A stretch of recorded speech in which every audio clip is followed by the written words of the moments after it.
Hello बच्चों, let's read the question and the question says H2O has a net dipole moment while BF2 has zero dipole moment because option A fluorine is more electronegative than oxygen, option B beryllium is more electronegative than oxygen, option C H2O molecule is linear, BF2 that is beryllium fluoride is bent, option D BF2 molecule is linear and H2O is bent. तो सबसे पहले water के structure देखते हैं।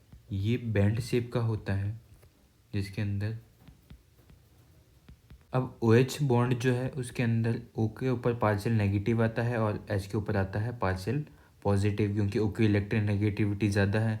तो इसके बाद जो डाइपोल मोमेंट का वेक्टर बनता है वो बनता है from positive to negative side. तो एच से ओ की तरफ बनेगा डायरेक्शन डायपोल वेक्टर की। उसके बाद ये जो इलेक्ट्रॉन पेयर है इनकी वजह से भी यहाँ पे डायपोल मोमेंट क्रिएट हो रहा होगा।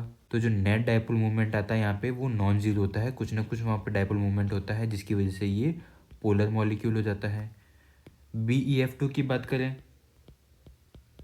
तो इसका जो हाइब्रिडाइजेशन होता है हमारे पास sp होता है, तो इसकी जो स्ट्रक्चर बनती है वो बनती है लीनियर। तो हमें पता है कि बेरिलियम की इलेक्ट्रोनेगेटिविटी F से कम होती है, इस पर आएगा पार्शियल पॉजिटिव चार्ज, F पे आएगा पार्शियल नेगेटिव। तो जो डायपोल मोमेंट की डायरेक्शन होगी वो होगी पॉजिटिव से नेगेटिव की साइड में। अब ये दोनों vector dipole moment vector opposite direction में है तो ये दोनों एक दूसरे को कैंसिल कर देंगे और नेट डायपोल मोमेंट आएगा ज़ीरो, जो इसको बना देगा नॉन पोलर कंपाउंड। तो हमसे जो क्वेश्चन में पूछा था कि H2 has a net dipole moment while BF2 has zero dipole moment, तो उसका रीज़न क्या हो जाएगा।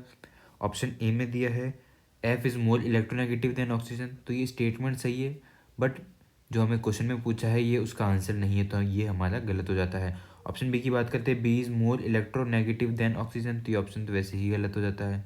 ऑप्शन सी की बात करते हैं H2 molecule is linear while BF2 is bend, तो ये ऑप्शन भी हमारा गलत हो जाता है। बेंट तो वाटर वाला स्ट्रक्चर होता है और BF2 लीनियर होता है। डी की बात करते हैं BF2 molecule is linear and H2 is bent, तो ये ऑप्शन हमारा सही है, तो हमारा करेक्ट आंसर हो जाता है ऑप्शन डी।